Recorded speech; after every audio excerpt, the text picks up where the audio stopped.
Hello everyone, this is Nick from TSPROF. Knife sharpening is a very interesting and a big subject at the same time.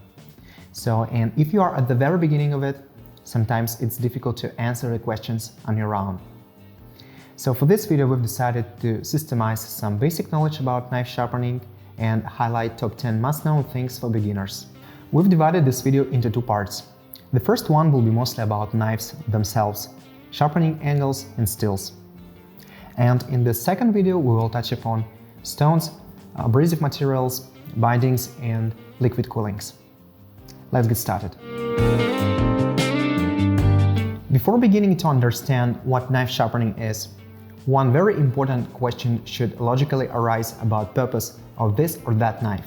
There is a large number of different knives, kitchen, hiking, hunting, and so on, because each individual knife has its own purpose. If any knife is sharpened properly, it will be comfortable to work with, and it will serve the longest possible time before it has to be sharpened again. Sometimes it happens that the knife is sharpened well, but not enough for intended purpose.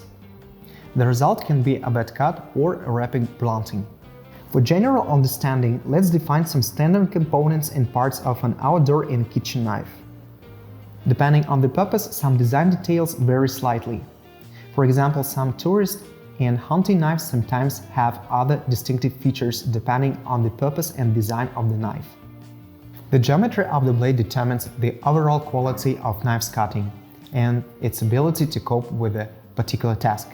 A wider blade with a certain spine thickness ensures durability. A narrow blade with a thin spine provides greater biting into the material. The strength of a knife and its cutting qualities are revealed in most cases by opposing concepts. Therefore, a universal knife that can do all tasks at the same time does not exist. There are many different knives that are designed for specific jobs. That's why you often have to find a compromise or have a range of knives. Let's take a deeper look at what cross-sections of the blade exist depending on their use. There is a view of the most common geometries, as well as their various variants. Concave bevels. These bevels can be rightfully called the best in terms of cutting qualities among the sharpest blades. The most common use of this geometry is for razor blades. This geometry can also be found on carving knives. Besides, it's common to find such bevels on hunting, hiking, or pocket-folding knives.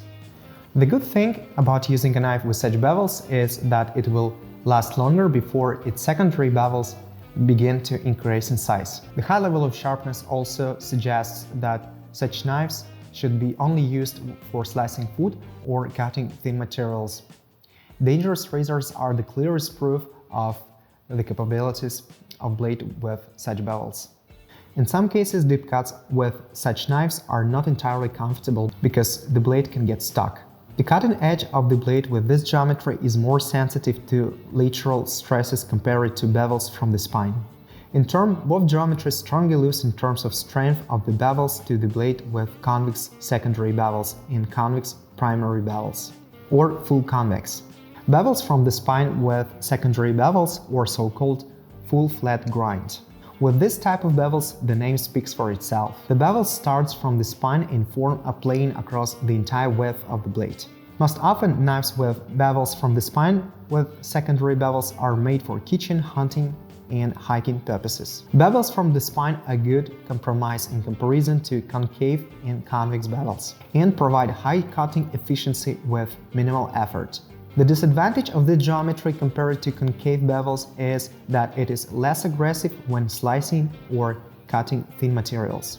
Compared to convex bevels, it will be a bit more difficult to cut stronger or coarser materials.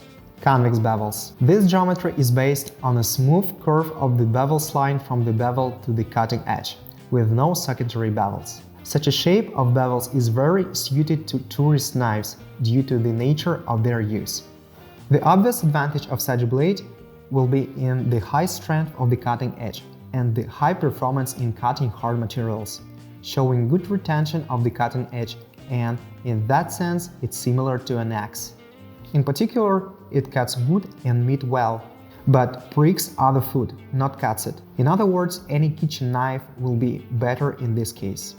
Manual finishing of such blade is also an advantage, because it's simple to do with just honing steel. because the bevel itself is the guiding element for holding the angle. In some ways, tourist knives with Convex Bevels and with Scandi Bevels are similar in use, but they also have their own peculiarity. Scandi Bevels. Scandi Bevels is a distinctive feature of most Scandinavian knives for nature, tourism and hunting.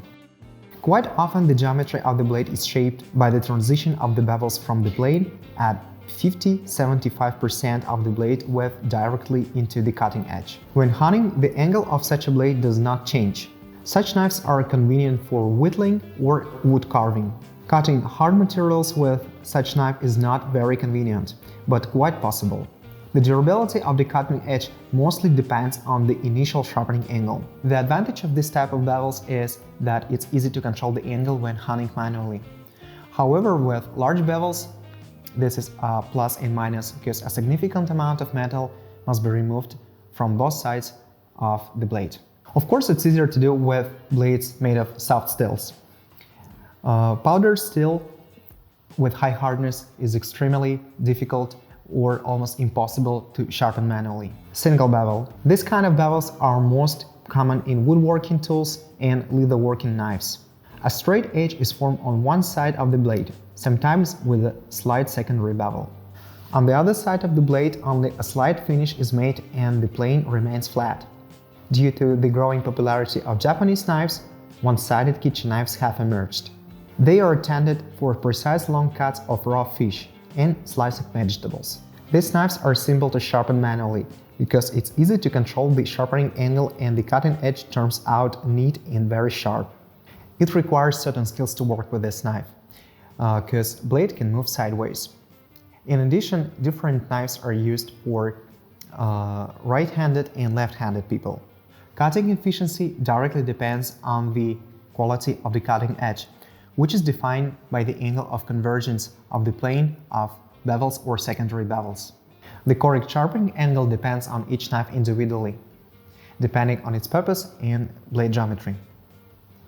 There are some general recommendations regarding the honing angle, and there are no strict guidelines. Household kitchen knives with a priority for wear resistance, 35–40 degrees. Professional and specialized kitchen knives, 25–35 degrees. Professional chief's knives, 20–25 degrees. Tourist and hunting knives with a priority for sharpness, 30–35 degrees. Tourist and hunting knives with a priority for wear resistance, 40–45 degrees. Pocket folding knives with a priority for wear resistance, 40–45 degrees. In each individual case, the angle values may differ, which depends on the quality of the steel.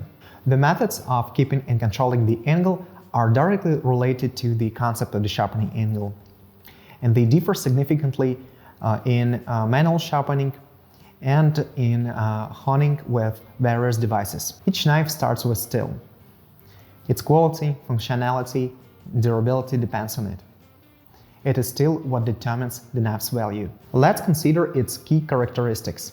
Hardness. This parameter demonstrates the ability of the material not to deform under force or pressure. It is measured on the Rockwell scale, HRC. Strength. This characteristic reflects the resistance of the material to chipping and cracking when used in different conditions. It also shows how much the blade can bend without total deformation. Corrosion resistance. A parameter that characterizes the resistance of steel to rust, pitting, and other corrosion damage caused by the environment. Wear resistance. Characteristic that determines the resistance of the material to adhesive and abrasive effects. It depends on the chemical composition of the steel and its hardness. Cutting edge retention. An important parameter that determines how long the blade will remain sharp with regular use. There is no standardized way to measure this parameter. It is determined by the subjective feeling of users. Three types of steels which are frequently used in knife production today. Tool steel. It is used in the manufacture of cutting tools characterized by high hardness. Carbonaceous. It is a strong and durable material that is suitable for use in different conditions. Indispensable in the production of machetes, various knives for work and survival in different conditions. It is subject to corrosion, but it is easily sharpened and retains its sharpness for a long time. Stainless steel, a type of carbon steel which contains at least 13% chromium and other additives that improve the performance properties of the material, but reduce its strength. Hard steels are more brittle but resistant to abrasion, while soft steels are more ductile and easier to sharpen. Carbon steels have a low threshold to corrosion resistance, but are more aggressive to cut. In contrast, stainless steel have high corrosion resistance, but its cut is not so aggressive as carbon steel. It's often said that a knife with a good steel is a compromise between these characteristics, and therefore there is no single ideal steel grade. So guys, today we've talked about the first 5 things that you have to know about sharpening when you are at the early stage of it. But this is just a half of this. In our next episodes, we'll touch upon the rest of them, and I hope this helps you get your knives professionally sharpened. So guys, thank you for watching, take care, and subscribe to our channel to never miss our next episodes. Take care and stay sharp.